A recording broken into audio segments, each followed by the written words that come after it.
And that class is why humans are considered the most peaceful species in the universe. The only humans in class looked at each other horrified. All the facts about humans that the aliens had were wrong. "Is this going to be on the test?" Claire asked. "Of course it will. But I expect you and your friends to have no issues. Don't worry." Claire looked at Tom and David. They weren't her friends. They could barely stand each other, and the group projects were literal nightmares because nobody could imagine the humans wouldn't want to work together. "Dude, we're fucked," David whispered, and this time Claire agreed. "I can't fail this one. I'm already in trouble. And there's no way I will remember all this bullshit," whispered Tom frantically. "You know how hard it was to memorize the history for the human school? And now this. It will mess everything up." Tom was right. Claire liked the human school they went to every Saturday, but the history part was hard. And if they were to add this nonsense into the mix, there's no way she's messing her finals because of it. They got the dates wrong, the conflicts wrong, the resolutions wrong. She's not learning all that nonsense just for one stupid test. She looked at Tom and David. They looked at her. And at that moment, alliance was forged. Enemy of my enemy is my friend. She slowly raised her hand again. "Can you accept our credits from our human school? This way we could use everybody's time more efficiently. There's no need to waste academia resources. Maybe we could work on our final project." "Nonsense," Mandibles clicked. "It will be quick and easy for you three, and you know well enough we don't accept interschool credits." "The creaky old bug doesn't accept credits," Tom grumbled. "Everyone else does." Claire hid her smile. He was right. The creaky old bug was the worst. David raised his hand. "Yes, David." "What if our knowledge is more complex and therefore? He's bringing the big guns." Claire's impressed. "Our answers would be more complex and seemingly contradictory to what you taught today?" Mandibles clicked in frustration. "What do you mean? How could your answers be contradictory and complex? Explain." "Well," David scratched his head, "the reality was more troubling. It's understandable that it could cause the softer species high amount of distress, so it's omitted in the lectures." Tom nodded. "But our species prides itself for learning about past mistakes, and it seems wrong to omit that for the sake of the test." Again, Claire joined the discussion. "We understand why it's not discussed in a class, but as responsible humans, we simply have to uphold our species' traditions and rights.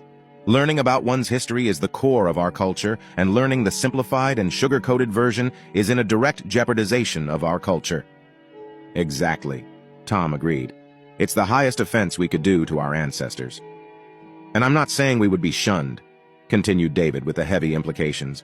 "They would indeed be shunned." Then he sighed. "It wouldn't be pretty."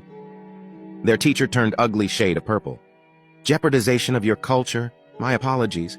Of course, that was not my intention." Claire bit her lip not to start smiling. Everyone tries so hard not to offend any species in their culture. At least it's useful. "We understand that. I'm sure it wasn't. But can you see how troubling this would be for us? Can you give me an example of one of those discrepancies?" They shared a look. David had this glint in the eyes she usually hated. It meant trouble, but this time. She nodded her head a little. Tom smiled at him. "You go, buddy. You got 1,000 credits on the history last year." He shrugged. "Okay, so..." Claire shifted in her seat. David was well known for his fondness of the conflicts and the war strategies. What era is going to pick? She would pick the witch hunts. They weren't competing for the best woman in the village as in some weird Miss Witch competition. "So you know how you talked about the Global Earth Program for better health and species improvement? People being sent to camps for better concentration performance?" Oh no, he's not going there. She was aware her mouth is wide open, but the balls of him. This is going to be very interesting. "Those camps weren't nice, and the whole global initiative wasn't nice?" "What do you mean?" asked their teacher. "It was more like a war and species reduction camps." Mandibles clicked. "I'm not sure I follow." "It's called Second World War for a reason," Tom quipped. "Second World War," raised like a whispered wave in the class. "Did he said Second World War?" "Many people died," said Claire. She for sure didn't remember how much. It was some insane number she forgot right after the test. "Impossible," clicked the teacher. "I wouldn't stand such jokes in my class. You're having a detention." They shared a look. Hell they are. Claire stood up. "The concentration camps didn't improve mental performance. People were systematically killed there or starved to death. And used as ingredients for daily use objects like a soap," Tom added and stood as well. David slowly rised. He shot the teacher a firm glance. "Our history is bloody, violent, and disturbing.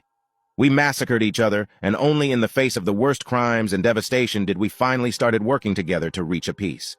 We choose peace every time we can because we remember the horrors. We always choose peace in treaties because we know the depths of violence we are able to reach.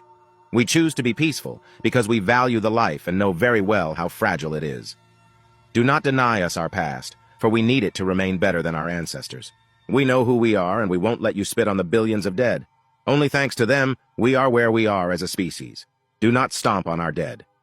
Now, Teacher Fixerati, what do you think about our previous offer? The teacher was slightly yellow around the edges. Yes, you can work in your project. Class dismissed. Several students jumped and rushed out of the classroom, probably to take care of some of their bodily functions. Their teacher was already out. Dude, did you really whip out Terminator 15 monologue? Tom asked. David smirked. I always wanted to do it. I can't believe it worked, Claire muttered. Everyone knows Terminator 15. It's classic. How did nobody here recognize it? They're puppies, muttered David darkly in the Terminator imitation. Soft. He held the badass expression for 2 whole seconds before he burst out laughing. I'm glad it worked, man. Tom clapped him on the back. And hey, Tom looked at Claire. Aren't we already done with the project? Yeah, she shrugged. Free period is always nice. The boys exchanged glances. You've got a point. Anyway, Claire said and took her backpack. Bye. And with that, she was on her way to get cup of goof before her Ziorish class. She's still super annoying, she heard Tom mutter behind her back. She just raised her hand with a nice, pointy middle finger that everyone still believed to be a peace gesture. Man, she loves being a human.